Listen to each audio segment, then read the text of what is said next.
दोस्तों, आज हम आपको एक शहजादी का वाकया सुनाने वाले हैं जिसकी शादी शेर से हो गई। तो दोस्तों, बादशाह ने बहन की शादी शेर से क्यों कर दी, आइए सुनते हैं।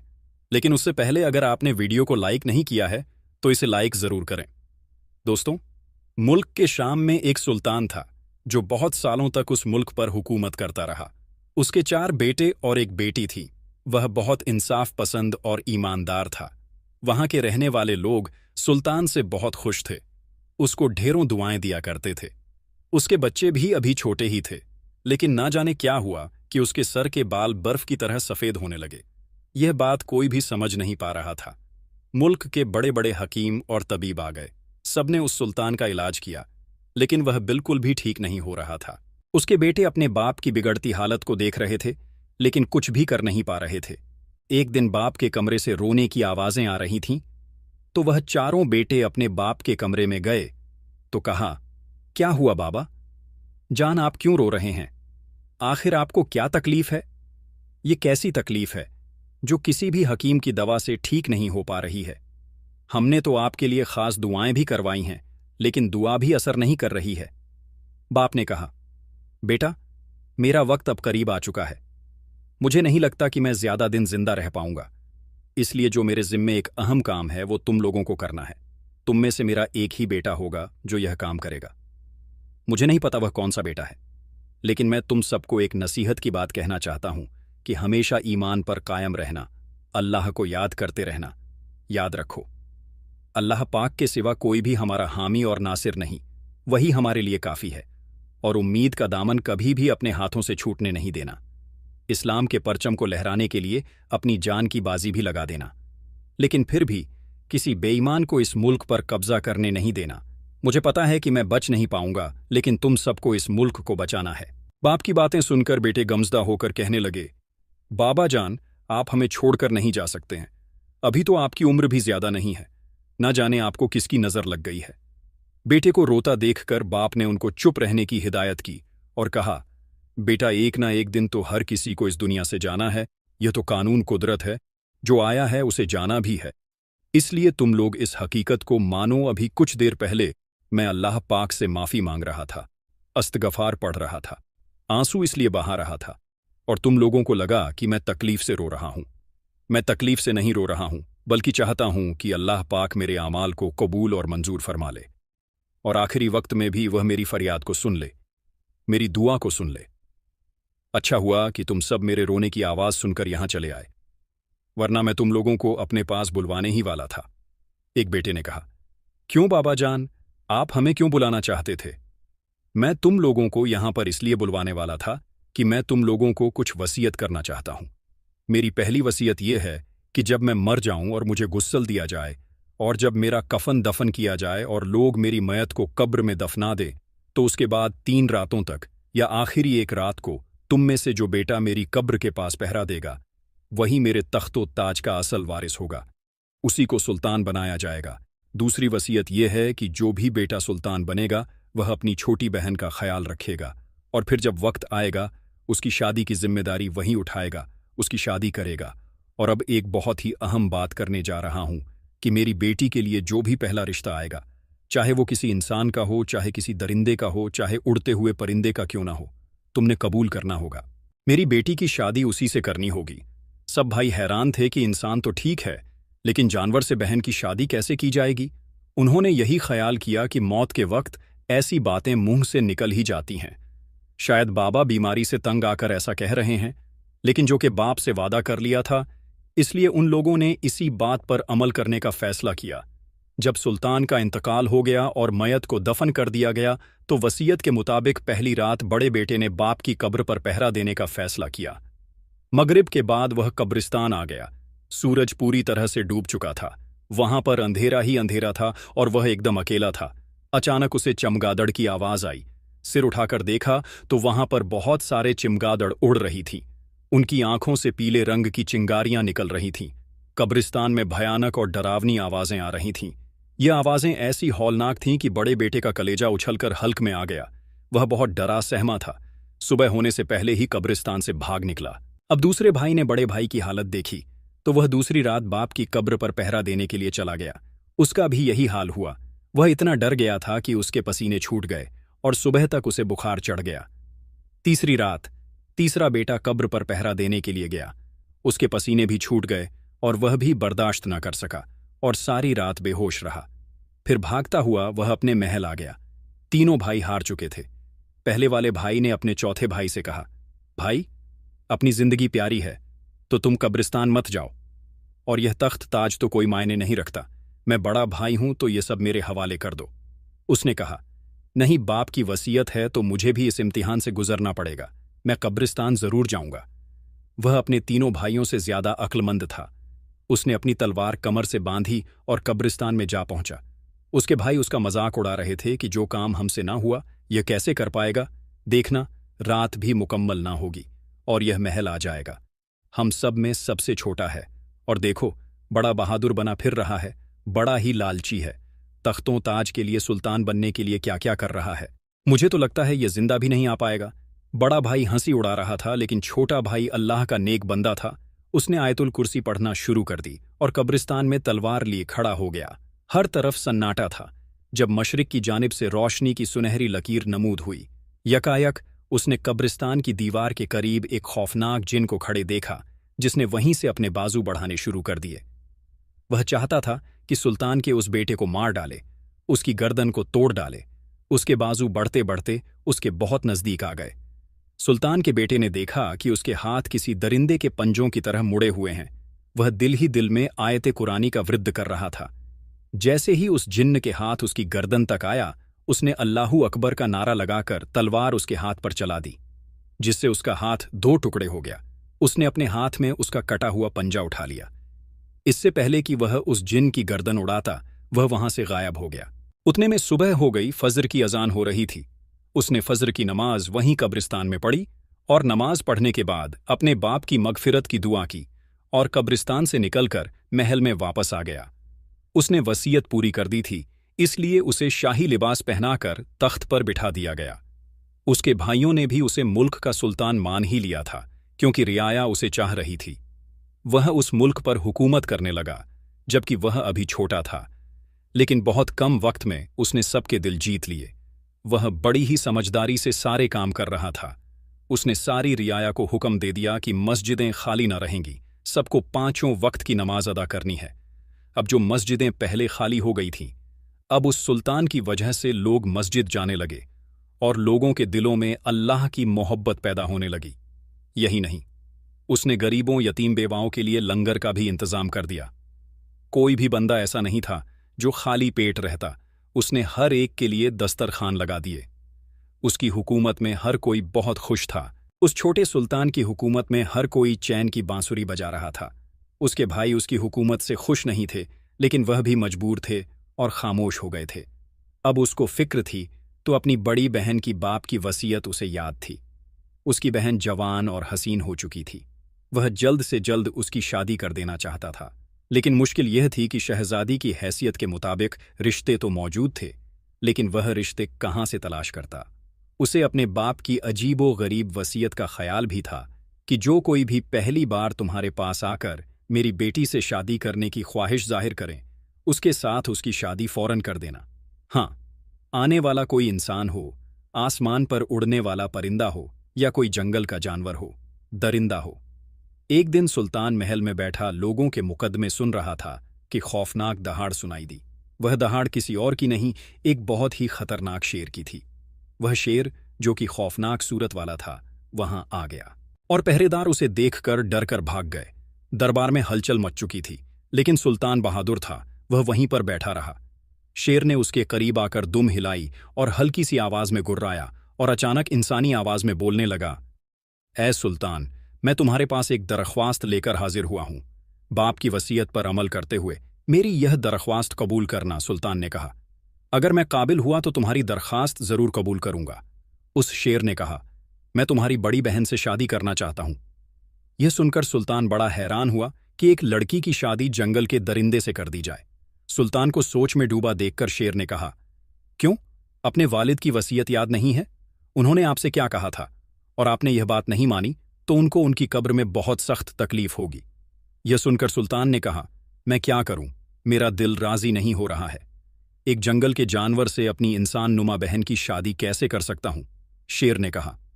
आप यकीन कीजिए कि इसमें भी मसलहत है। आपको बस अपने वालिद की वसीयत को पूरा करना है। आपने उनका मान रखा है और उनके बाद उनकी हुकूमत को बहुत अच्छे तरीके से चला रहे हैं। बेशक आप बेहतरीन जानशीन और वली अहद हैं, इसलिए आपको उनकी दूसरी बात पर भी अमल करना है। शेर के कहने पर सुल्तान ने कहा, ठीक है, मैं अपने वालिद की वसीयत को जरूर पूरा करूंगा। वह ऐसा दिल से नहीं चाहता था, लेकिन अपने वालिद को तकलीफ ना पहुंचाने के लिए उसने शेर की बात मान ली। शेर दुल्हन को अपनी पीठ पर सवार करके वहां से चला गया। उसने अपने बाप की वसीयत को तो पूरा कर दिया था, लेकिन उसका दिल बेकरार था। वह बहुत उदास था। उसकी बहन को वह शेर जरा भी तकलीफ पहुंचाए, वह इस बात को बर्दाश्त नहीं कर सकता था। उसको हैरानी इस बात पर थी कि वह शेर किस तरह इंसानों की तरह बोल रहा था। उसने अपने एक खास आदमी से कहा, मैं जानना चाहता हूं कि मेरे वालिद साहब ने ऐसी अनोखी वसीयत क्यों, कि क्या कोई है जो मेरी इस उलझन को सुलझा सके। तो उसने कहा, दूर जंगल में एक बहुत नेक बुजुर्ग हैं, आप उनसे जाकर मालूम कर सकते हैं। मुझे उम्मीद है कि वह आपकी मदद जरूर करेंगे। यह बात सुनकर सुल्तान ने कहा, चलो ठीक है। उसने अपने भाइयों से राब्ता किया। वह अपने तीनों भाइयों के पास गया और कहा कि क्या तुम लोग मेरे साथ दूर जंगल की तरफ जाना चाहते हो, क्योंकि मैं जानना चाहता हूं कि अब्बा जान ने आखिर हमारी बहन की शादी इस अफरा तफरी में एक जंगल के दरिंदे से करने को क्यों कहा। उसके भाई तो पहले ही डरपोक थे। उन्होंने कहा, नहीं नहीं, हम उस जंगल में नहीं जाएंगे। सुना है वहां तो बहुत खतरनाक जानवर रहते हैं। तुम जाओ और देखो ये क्या मामला है। सुल्तान ने कहा, ठीक है, मैं अकेले ही जाता हूं। वह अपने घोड़े पर सवार हुआ और जंगल की तरफ चल पड़ा। 1 महीने का सफर था और यह सफर उसको अकेले करना था। वह भी भेंस बदलकर एक मामूली इंसान की सूरत में, क्योंकि वह बुजुर्ग अल्लाह वाले किसी भी अमीर आदमी से नहीं मिलते थे। बड़ी मुश्किलों से मौसम का सामना करते हुए, सख्त हालात को बर्दाश्त करते हुए वह सुल्तान आखिरकार उस जंगल में पहुंच गया। जंगल में जैसे ही उसने कदम रखा, उसे भयानक जानवरों की आवाजें आने लगीं।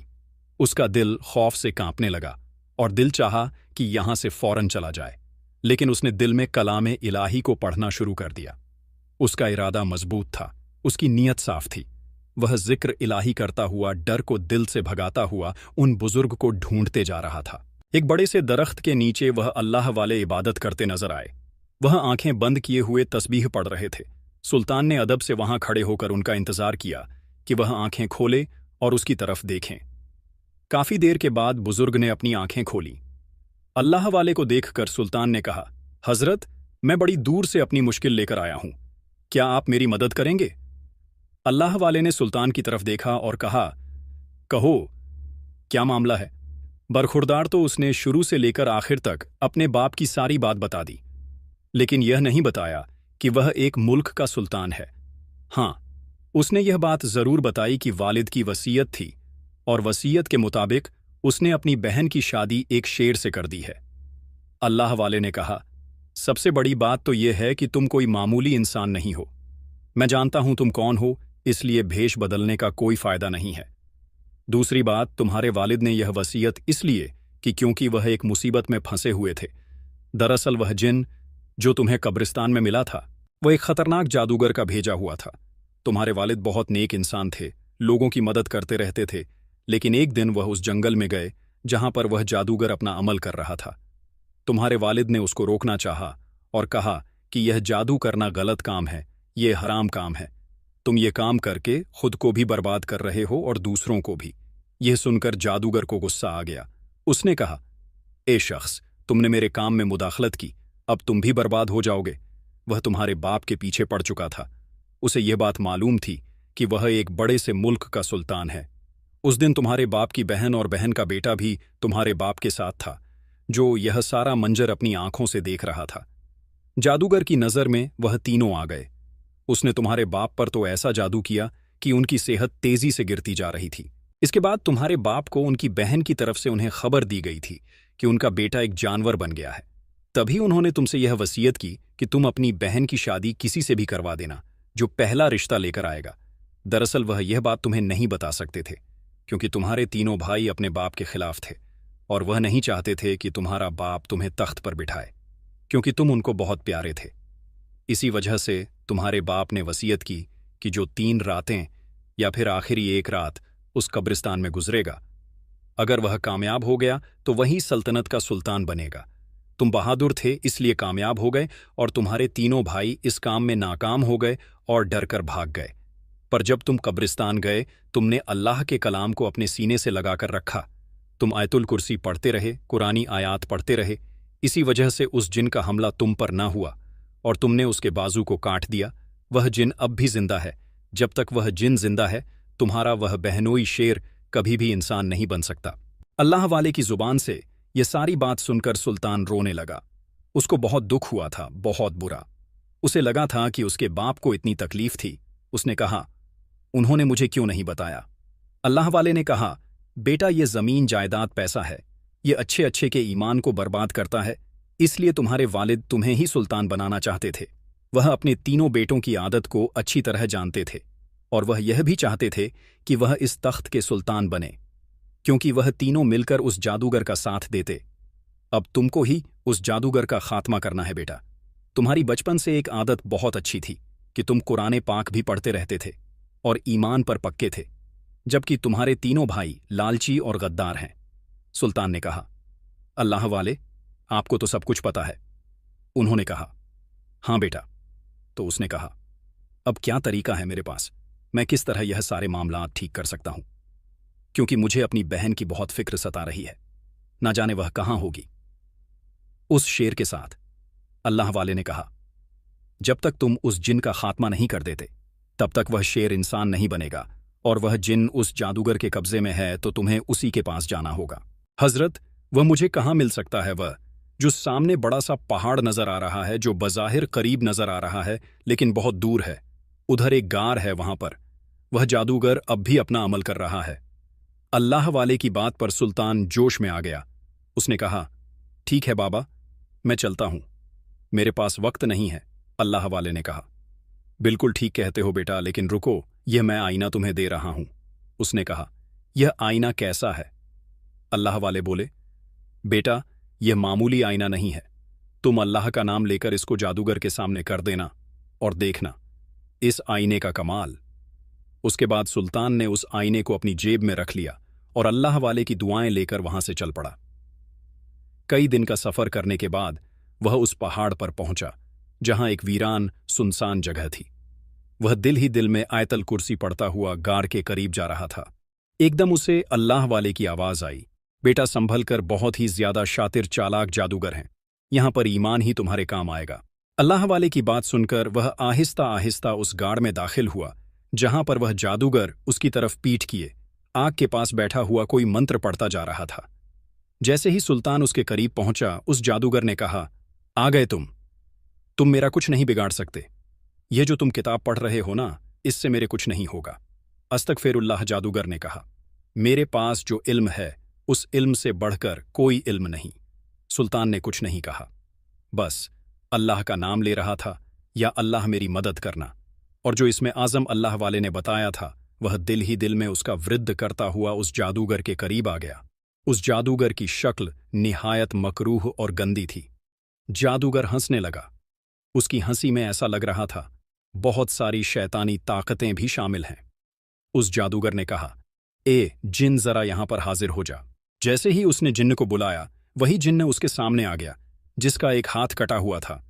जादूगर ने कहा, ए मेरे खास जिन्न, इसकी बहन का शौहर एक शेर है, तू जानता है ना, और यह चाहता है कि वह इंसान बन जाए। क्या तू इससे बदला नहीं लेना चाहता? उसने कहा, क्यों नहीं लेना चाहता हूं, इसने मेरे हाथ को काटा है, तो चलो तुम इस पर हमला कर दो, इसे भी मार दो ताकि हम इसके मुल्क पर हुकूमत कर सके और सबको अपना गुलाम बना ले। सुल्तान तो बस इसमें आज़म पढ़ता जा रहा था और अल्लाह से दुआ कर रहा था। दुआ मांगकर सुल्तान ने आहिस्ता से उस आईने को आगे किया और कहा, ए जादूगर, तू क्या इस जिन का सहारा ले रहा है? तुझमें अगर हिम्मत है तो मेरे सामने आ, तू मेरा मुकाबला कर। जादूगर को गुस्सा आ गया, वह अपने होश खो बैठा। उसने कहा, अच्छा ठीक है, मैं ही तुझसे मुकाबला करता हूं। उसने जिन को एक तरफ कर दिया और जैसे ही वह सामने आया तो सुल्तान ने आईना आगे कर दिया, जिससे वो चीख पड़ा। उसकी चीख इतनी भयानक और हैवतनाक थी जो पूरे पहाड़ पर गूंज रही थी। जितने भी चरिंद परिंदे थीं, वह बेचैन होकर यहां से वहां उड़ रहे थे। उसी वक्त किसी शेर के दहाड़ने की आवाज आई।